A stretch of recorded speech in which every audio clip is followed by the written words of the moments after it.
So here's a big question for you. In a world that's just brimming with these grand adventures and, Yeah. epic sagas, is it actually possible to get that same thrill from Dungeons& and Dragons completely on your own? Huh.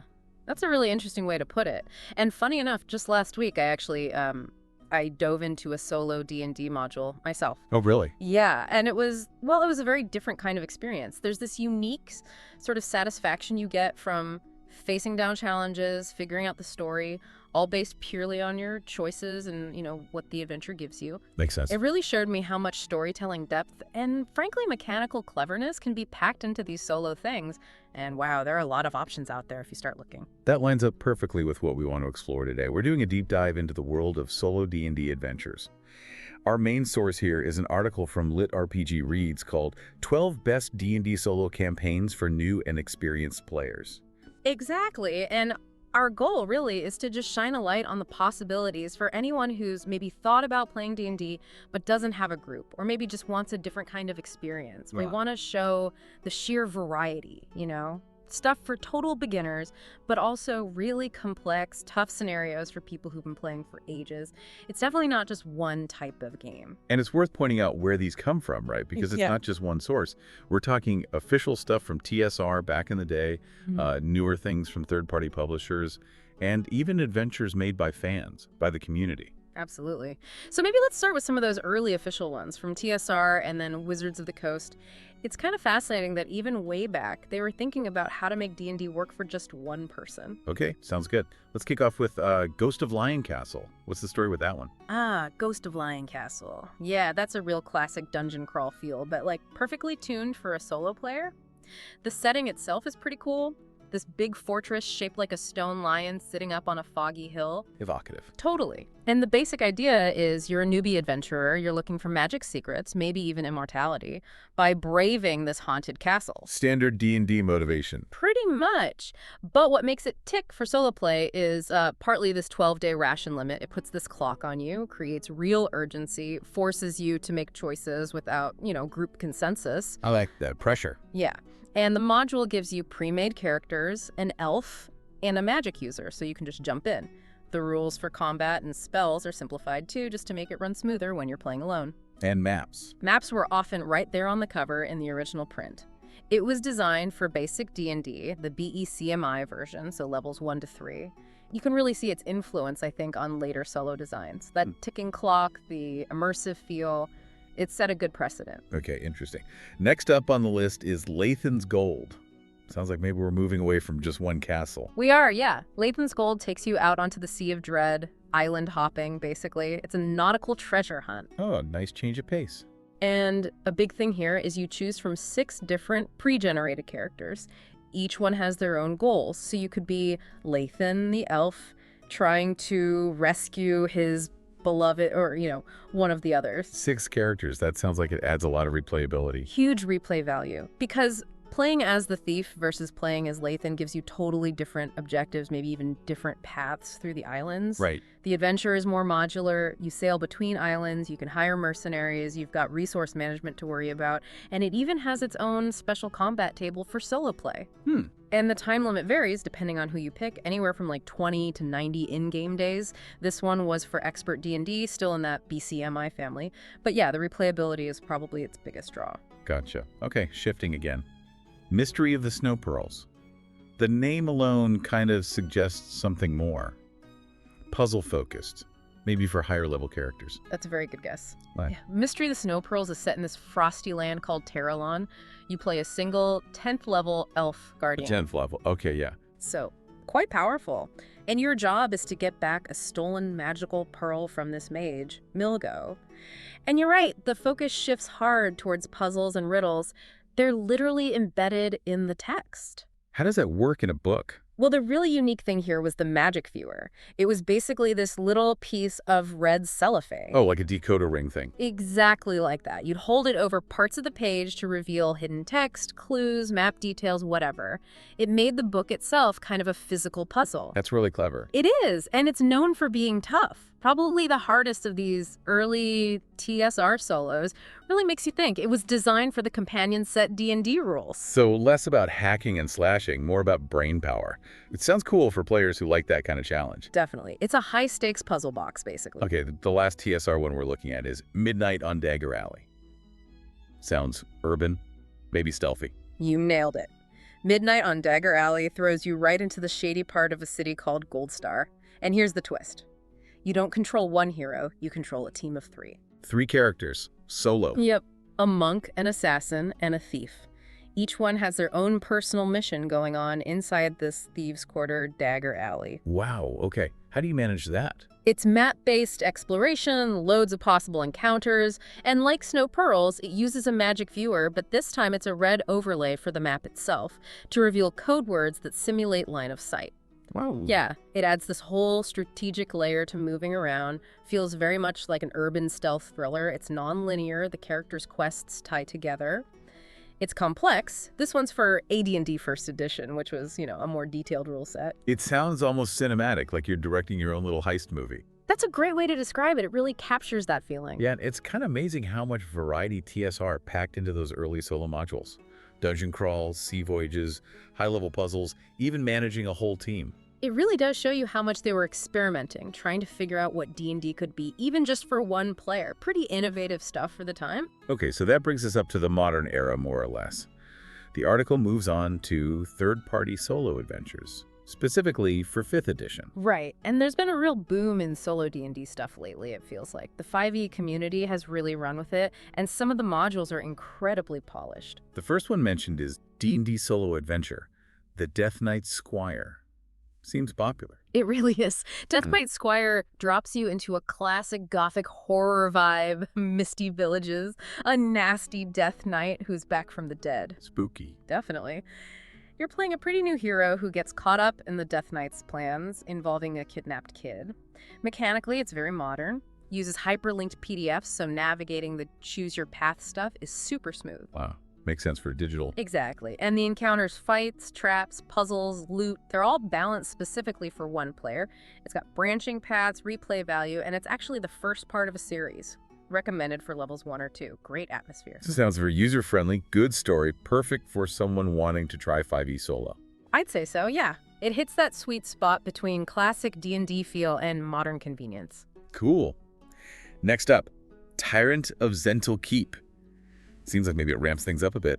It definitely expands the scope.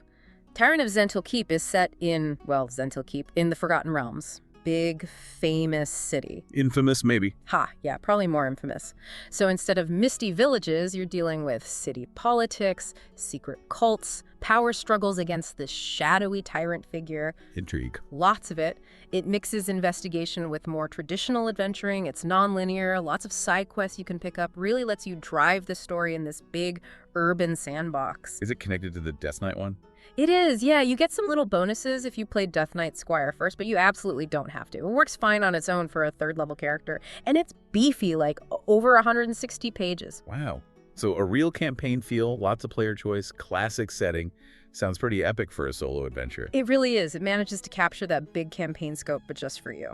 Okay, then there's The Executioner's Daughter.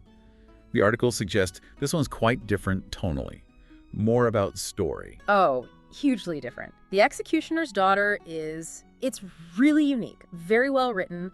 It's based on the folklore of a place called Soldra, and it centers around the sacrificial ritual. Heavy stuff. Yeah. You get involved with the fate of the city's sort of designated scapegoat, and your choices really, really matter to how things play out. The focus is much more on the narrative, the characters, the moral gray areas. Less combat heavy then. Much less. There are still D&D mechanics, skill checks, a bit of light combat, some puzzles, but the story is front and center. It has multiple endings, feels almost like a dark fairy tale, and it's beautifully written. Plus, it's pay what you want, which is amazing. Makes it super easy to check out. Sounds perfect for players who really value narrative and making tough choices. Absolutely. If you want a story that sticks with you, that's a great pick. All right, the last third-party 5e one listed is To Hell and Back Again. That title doesn't pull any punches. Huh? No, it does not. And the adventure lives up to it. To Hell and Back Again takes you from, like, a fey forest all the way down into Avernus, the first layer of the Nine Hells. Whoa. Seriously, for solo play. Seriously, you get tangled up in the Blood War, infernal warlords, fallen angels. It's massive in scope. That's ambitious. It is. It uses that hyperlinked choose your path structure again. Interestingly, the encounters are designed so they can work for a solo player or a small group. Versatile. Yeah, and it ties directly into the official Baldur's Gate Descent into Avernus campaign. You even meet characters like Lulu and Zariel. The production quality is supposed to be top-notch too. Art, layout, everything. What level? It's for levels 1 to 3, surprisingly, but it includes scaling guides to tweak the difficulty. Man, spanning planes, tying into official lore, high production. That sounds like a massive undertaking, but potentially amazing for a solo player seeking something truly epic. For sure. It really pushes the boundary of what you might think a solo adventure could be. Okay, last category. The article mentions community-created, often free adventures. The fan stuff. Right, and you shouldn't sleep on these. The fan community is incredibly creative. There's a ton of really interesting, innovative solo stuff out there, and yeah, a lot of it is free. So give us a few examples. Beyond the Veil of Madness sounds chilly. It is. Beyond the Veil of Madness is all about atmosphere. Think icy landscapes, a haunted castle that only shows up every 7 years. Creepy. Very. You're a lone second-level adventurer exploring it. It's heavy on puzzles, has some survival stuff, and a real Lovecraftian horror feel. How do you play it? It's actually an interactive browser game made using Twine, so you just click through choices, super accessible, and it's pretty short, great for like a single evening of spooky solo fun. Nice. Sounds perfect for a quick dose of atmospheric horror. Definitely. Okay, next. The Dragons Demise. Takes us somewhere warmer, maybe. Swampy. Spot on. The Dragons Demise is set in the vast Vermin Swamp, and this one's personal. You're trying to find a celestial emerald that was lost when your grandfather disappeared there. Adds motivation. Totally. It's for slightly higher levels, 4 or 5. It mixes dungeon crawling with story and puzzles pretty effectively. It even has rules for, like, surviving the swamp itself, which adds another layer. Environmental challenge is cool. Yeah, alongside the riddles and exploring ruins, it's described as having great atmosphere and being a good intro to maybe longer solo campaigns. It leads to a satisfying, though maybe kind of grim, ending. So, good mix of classic D&D with a strong sense of place. Exactly. Then there's the Saint's Tomb. The article really flags this one for beginners, right? Oh yeah, the Saint's Tomb is explicitly designed as a tutorial. You're a total rookie adventurer checking out weird noises in the crypt below the local temple. Classic hook. Super classic. But it does a brilliant job of teaching you the core D&D mechanics initiative, saving throws, skill checks just through playing. It's browser-based, handles the dice rolls for you, guides you with buttons. I think it's super easy to get started then. Incredibly easy. If someone's D&D curious but intimidated by the rules, this is probably the perfect place to start solo. But apparently, even experienced players enjoy it as just a quick, fun little delve. That's great. A welcoming doorway into solo play. Absolutely. Highly recommended for newbies. And the last one listed is a minor problem. Sounds maybe a bit lighter. A follow-up. Yeah, it's kind of seen as a follow-up to Saint's Tomb, though totally standalone. And it definitely brings in some unexpected steampunk vibes. Steampunk D&D. All right. You're a second-level adventurer sorting out trouble at the local mine. Runaway machines, a gnome engineer barricaded in his workshop. Fun. It sounds fun. It has an ally system, so who you team up with affects the ending. There's apparently a minecart chase sequence. You gotta have a minecart sequence. It's practically mandatory. Yeah. So yeah, it mixes combat, puzzles, and humor. You can play it in browser or download it. Praised for being replayable, too, because of the different ally paths. Sounds like a really inventive and enjoyable one. Blending action and a bit of lightheartedness. Yeah, seems like a good time while still offering some decent challenges. Well, this has been quite the tour. It really drives home just how much variety and, frankly, depth there is in solo D&D. It's clearly not just, D&D light or something you do when you can't find a group. Not at all. It's its own valid, really rewarding way to play. As we've seen, there's something for pretty much everyone, whether you like classic crawls, deep stories, puzzles, horror, epic quests, new player, old hand, it's all there. So if you, listening right now, have ever been kind of curious about trying D&D by yourself, maybe feeling a bit intimidated by groups or schedules, we'd really say give it a shot. Yeah, absolutely. Maybe start with something like the Sax Tomb if you're brand new, or pick one that just sounds cool from our list. See where it takes you. And we definitely want to give a shout out to LitRPG Reads, and specifically Paul Bello, a fine fellow, with the article notes, for putting together that great list. And generally covering all this cool lit RPG and solo RPG stuff. Here, here. Great resource. And now, over to you listening. What do you think about solo D&D? Have you tried it? Got any favorites you think we missed or that others should check out? Let us know down in the comments. Yeah, we'd love to hear your experiences because really, when you think about it, with all these worlds out there waiting and just you and the dice, what kind of legend are you going to create on your own?